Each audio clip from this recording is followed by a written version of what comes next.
yang bikin Theo dan Ruza ini adalah video original series yang spesial tuh, ini adalah suatu series yang mencampurkan dunia motor dan juga romance. Jadi di sini kita bisa memacu adrenalin dan juga memacu emosi.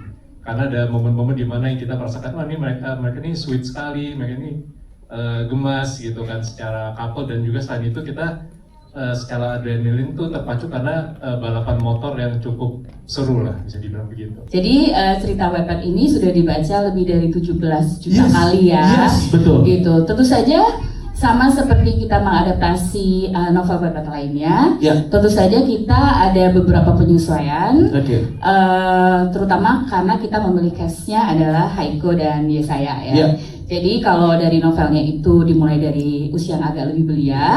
Nah, jadi karena ini kita nggak bisa kecilin ya, dan Yesayanya, jadi kita langsung jam ke present time-nya gitu. Kalau apa yang membedakan tentu saja kita dulu pernah punya juga series tentang geng motor.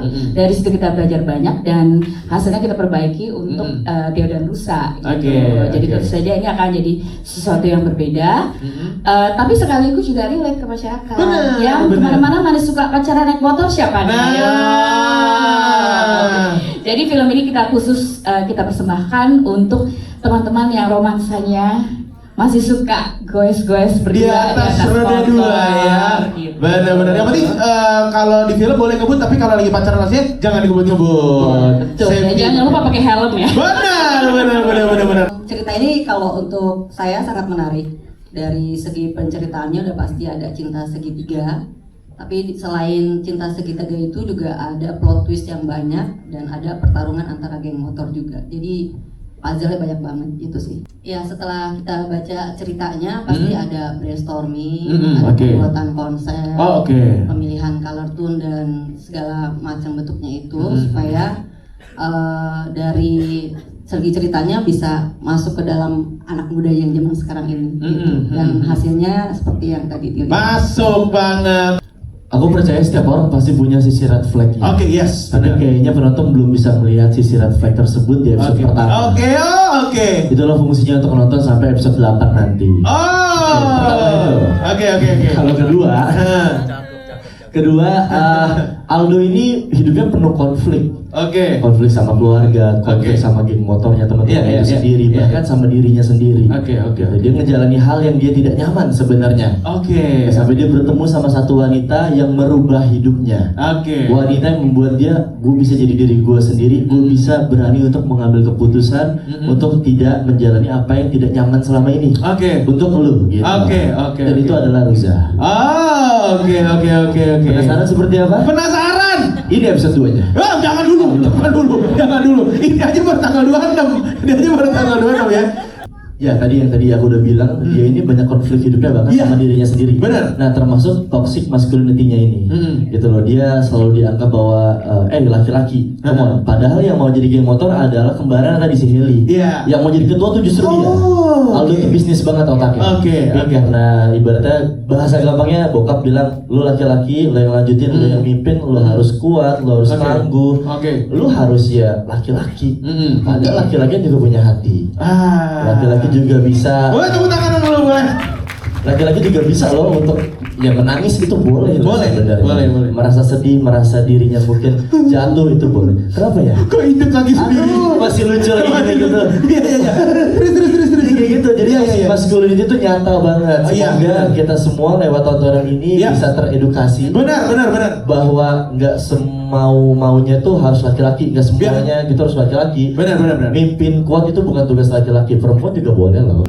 Cegil ya, dan yang kayak rela banget ngelakuin apa aja buat ngedapetin apa yang dia mau gitu. Ya kan, ambi, terus juga dicegil juga. Kalau kamu sendiri, Rena, suka kebawa gak sih sama karakternya cegil-cegil gitu? Enggak? Apa emang ini beda jauh sama kamu aslinya? Sebenarnya beda jauh, cuman pasti kalau ke bawah karakternya pasti temperamennya ke bawah, ngomongnya kenceng ke bawah. Boleh ditanya ke Andres sendiri. Cuman sebenarnya gini ya, Hailey itu punya alasan yang kuat kenapa dia bisa jadi cewek yang cegil.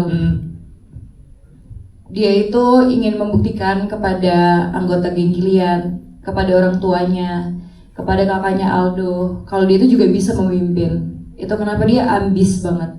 Dia ngelakuin segala cara biar dia dapetin apa yang dia mau. Sampai Aldo marah bahwa cara curang itu nggak boleh gitu. Betul. Ya. Itu adegan itu berapa kali ulang? Apakah nggak diulang sama sekali konten itu yang marah?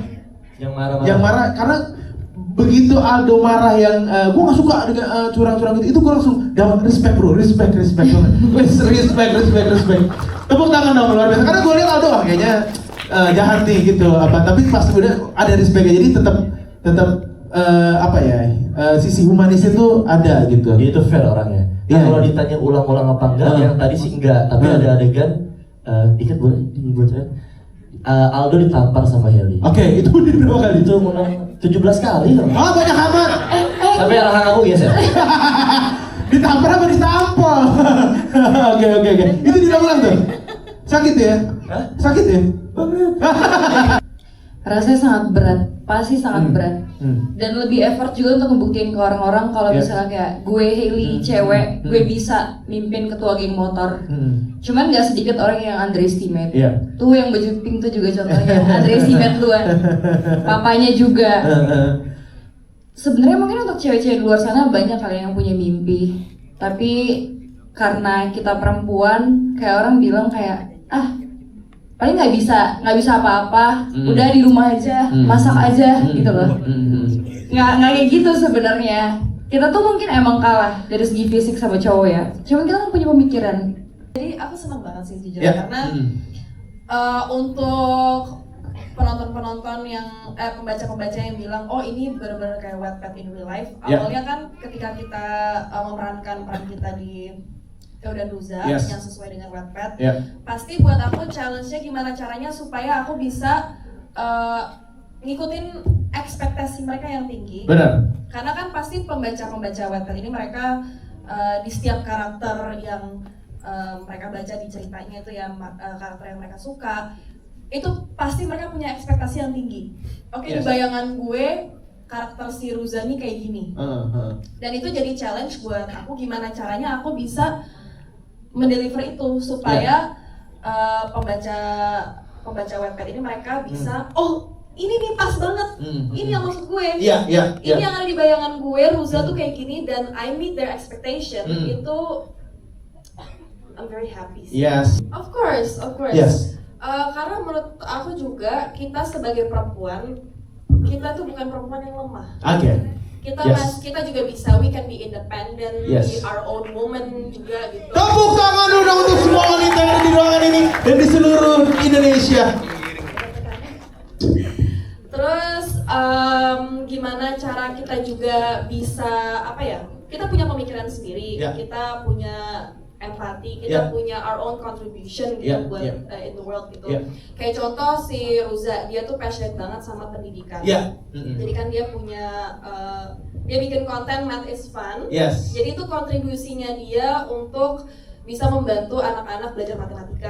Benar, supaya lebih menyenangkan. So that's her contribution gitu.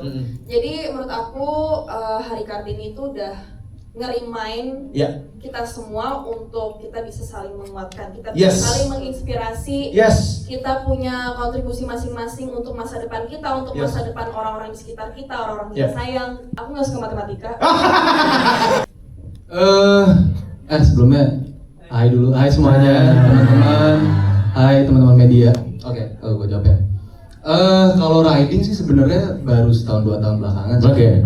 Iya, jadi malah pas syuting Theo dan Ruza, gue malah jadi lebih doyan lagi naik motor gitu. Tapi kalau riding yang jauh-jauh belum pernah sih. Paling jauh kan? Paling jauh ke Cikini. Oh, Cikini dari mana dulu tuh? Dari Tugu Umar cuma gini doang. Muter doang dikit ya. Oke. Sebenarnya kalau dari gua ya, dari setelah gua ngelihat langsung dari geng motor aslinya, karena kan FYI kita juga kemarin pas promo itu akhirnya ketemu juga sama geng motor beneran. Benar, namanya Win Bekasi. Benar. Itu pas gua ketemu ternyata penglihatan orang tentang geng motor itu negatif sebenarnya tidak bisa dibenarkan juga. Oke. Karena dari apa yang mereka lakuin, gue ngobrol kan, gue tanya emang lu biasanya ngapain aja men, gue bilang.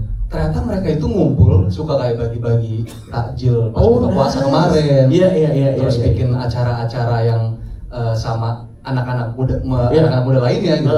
Jadi nggak selalu negatif menurut gue, bukannya kayak cuma ngumpul nongkrong terus kan. Kalau sekarang sore nih banyak banget yang kayak begal atau kayak gitu-gitu lah. Ya ternyata sebenarnya enggak juga. Dan plus dari Theo dan Ruza, cerita Theo dan Ruza juga itu kita mau nyampein kalau geng motor itu bukan, kan kalau misalnya kadang anak muda yang lagi puber, laki-laki gitu masuk geng motor karena aku pengen nunjukin nih karena gue jagoan gitu. Benar. Sebenarnya nggak juga. Kita ada beberapa anak yang sebenarnya kita nggak tahu mereka punya masalah apa di rumah, punya tekanan seperti apa dari orang tua atau mungkin broken home ya. Sorry kalau misalkan yang ada. Mereka itu mencari orang yang mereka bisa sharing tapi tidak dihakimi gitu loh. Oke. Karena kan kalau kita sama orang tua kayak nggak selalu salah gitu. Tapi bukannya semua orang tua selalu kayak begitu ya. Cuma dari sini tuh anak-anak itu bisa mendapatkan keluarga yang baru. Oke. Jadi benar.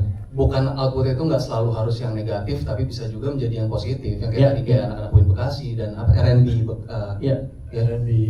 Bekasi, FOB ya banyak banget ternyata yang mereka sangat-sangat ini banget kok berpengaruh untuk masyarakat. Benar. Jadi banyak hal positif. Karena kalau ngomongin hal negatif pasti di semua lini pasti ada. Betul. Gak cuma geng motor, apapun di dunia ini pasti ada sisi negatifnya. Perspektifnya beda. Jadi mungkin yang ngelakuin hal negatif itu juga cuma oknum aja. Betul sekali. Gitu. Jangan gitu. Sabar. Sebenarnya, waduh apa tuh? Apa? Jangan marah. Jangan apa? Oh nggak jadi. Oke.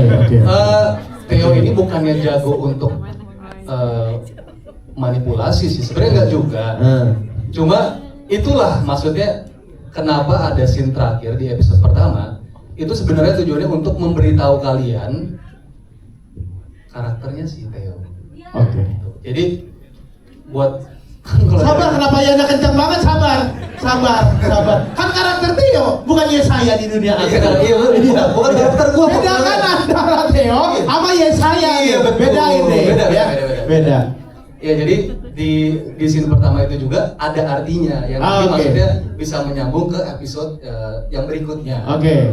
Gitu. Cuma kalau misalkan dibilang manipulatif ya nanti kalian ini. Nanti aja. Kalau spoiler ya. Oke. Udah gini aja daripada bingung. Gimana dong? Kita reka adegan aja. Kayaknya Andres yang mau nih. Bukan ya? Oke. Ya begitu lah itu. Syutingnya jam 3 pagi, Mbak. Waduh. Iya betul. Jam 3 pagi. Bahasa dingin lagi. Dan itu dingin bener. Iya kan jam 3 pagi di kolam renang ya. Ya. Adem itu. Itu kita dialog, kita sambil menggigil. Iya. Shaking banget Ya badannya. ampun. Tapi setelah ciuman gimana? Boleh pakai mikrofon? Angkat dikit, Bu. Setelah kata Mbak Dika, setelah ciuman gimana? Angkat nggak? Angkat dikit. Angkat dikit. Ya saya jawab dong. Ya, setelah ciuman. Angkat dikit katanya. Setelah ciuman, scene-nya selesai. Pakai selimut soalnya, di selimut. Oh iya. Tapi adegannya diulang nggak, Mbak Dika? Banyak. Sorry, itu kan soalnya berbagai angle Ditonton kan? sama Aldo. Oh ada di situ. Dia Pada saat syuting. nungguin itu. Saya nonton di belakang kamera. Oh iya. Soalnya kan harus ingin saudara ya kan. Itu berbagai angle itu satu take apa bertek-tek itu? Bertek-tek. Wah bertek-tek. Jangan Kan gitu. itu ada variasi. Ada yang lagi duduk, ada yang lagi gini. Oh, ada yang nambah nggak nambah? Lagi kayaknya kurang bagus gitu, ada nggak gitu? Ada itu pasti ada. Ada yang dari atas dari jendela gitu kalau bisa tuh. Waduh. Aduh kenapa dong? Andres kenapa kan ulangnya? Ini kok nggak mulai ya?